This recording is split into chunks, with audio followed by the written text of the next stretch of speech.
Homely kitchen. ഇന്ന് നമുക്ക് മൈദ ഉപയോഗിച്ച് ഒരു അപ്പം തയ്യാറാക്കാം. ഇത് നമുക്ക് ബ്രേക്ക്ഫാസ്റ്റ് ആയിട്ടും സപ്പർ ആയിട്ടും ഈവനിങ് സ്നാക്ക് ആയിട്ടും ഉപയോഗിക്കാവുന്ന ഒന്നാണ്.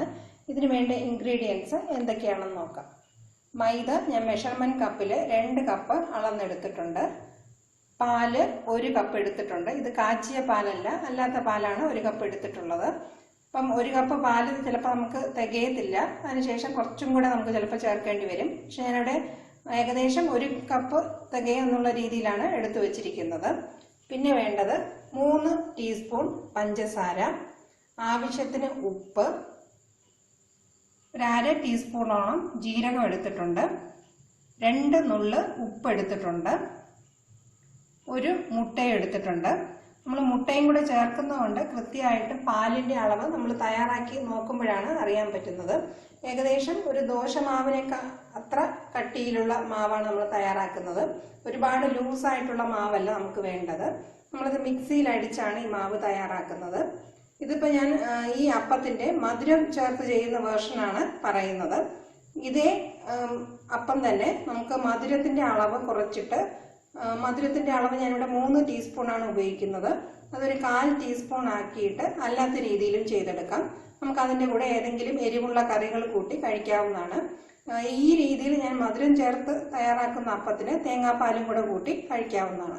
ഇതിനി എങ്ങനെയാണ് തയ്യാറാക്കുന്നതെന്ന് നമുക്ക് നോക്കാം. ഒരു മിക്സി ജാറിൽ നമുക്ക് മുട്ട പൊട്ടിച്ചൊഴിക്കാം.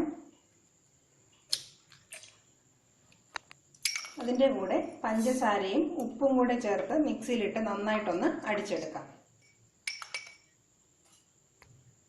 മുട്ടയും പഞ്ചസാരയും ഉപ്പും കൂടെ നന്നായിട്ട് അടിച്ചെടുത്തിട്ടുണ്ട്. ഇനി ഇതിൻ്റെ കൂടെ നമ്മൾ എടുത്തു വെച്ചിരിക്കുന്ന പകുതി മൈദാമാവും പകുതി പാലും കൂടെ ചേർത്ത് ഒന്ന് അടിച്ചെടുക്കാം. ബാക്കിയുള്ള മൈദാമാവും പാലും കൂടെ ചേർത്ത് നമുക്ക് നന്നായിട്ട് ഇത് ഒന്നുകൂടെ അടിച്ചെടുക്കാം.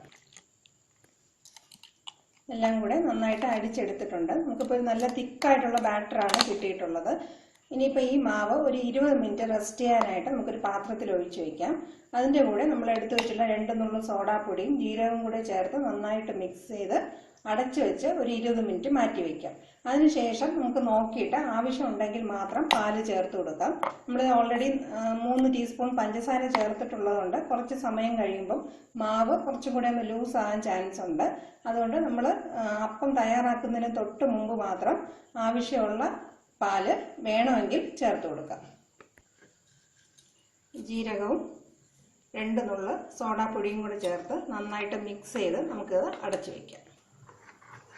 ഏകദേശം 20 മിനിറ്റ് സമയം കഴിഞ്ഞിട്ടുണ്ട്. ഞാൻ അളന്ന് വെച്ചിരിക്കുന്ന പാല് മാത്രമേ ചേർത്തിട്ടുണ്ടായിരുന്നുള്ളൂ. നമുക്ക് ആവശ്യമുള്ള തിക്നെസ് ആയിട്ട് കിട്ടിയിട്ടുണ്ട്.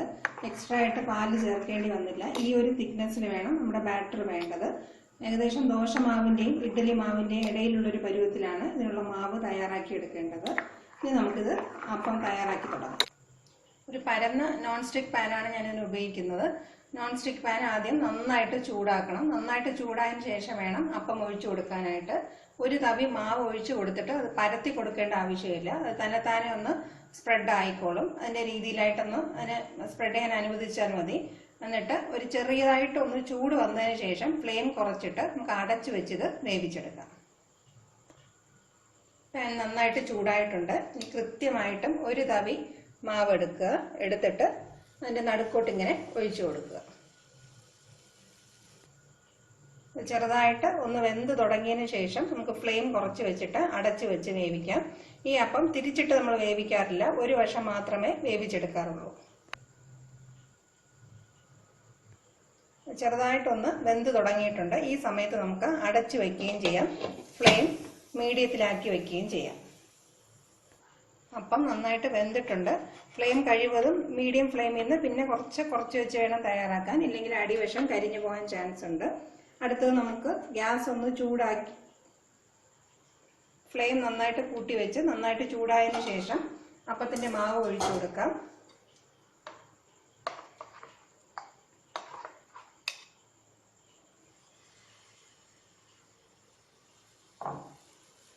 ഇനി നമുക്ക് ഫ്ലെയിം കുറച്ച് വെച്ചിട്ട് അടച്ചു വയ്ക്കാം. വളരെ സോഫ്റ്റ് ആയിട്ടുള്ളതും നല്ല ടേസ്റ്റി ആയിട്ടുള്ള മൈദ അപ്പം തയ്യാറായി കഴിഞ്ഞു. ഈ മൈദ അപ്പം തയ്യാറാക്കുമ്പോൾ പ്രത്യേകം ശ്രദ്ധിക്കേണ്ടത് ഫ്ലെയിം അഡ്ജസ്റ്റ് ചെയ്ത് കൂട്ടുകയും കുറയ്ക്കുകയും ചെയ്യണം. നമുക്ക് തിരിച്ചു നോക്കുമ്പോൾ അറിയാൻ പറ്റും. ഏകദേശം ഈ നിറത്തിലായിരിക്കണം നമ്മുടെ അപ്പം ഇരിക്കേണ്ടത്. പെട്ടെന്ന് ഇത് കരിഞ്ഞു പോവുകയും ചെയ്യും. കരിഞ്ഞാൽ അതിന്റെ സ്വാദ് മാറുകയും ചെയ്യും. നല്ല സോഫ്റ്റ് ആയിട്ടുള്ള ഒരു അപ്പമാണ്. നമുക്കിതിന് പ്രത്യേകിച്ച് കറിയുടെ ഒന്നും ആവശ്യമില്ല. വേണമെങ്കിൽ തേങ്ങാപ്പാലും കൂടെ കൂട്ടി കഴിക്കാവുന്നതാണ്. ഞാനിത് മധുരം ചേർത്തുള്ള വേർഷനാണ് ഇന്ന് തയ്യാറാക്കി കാണിച്ചത്.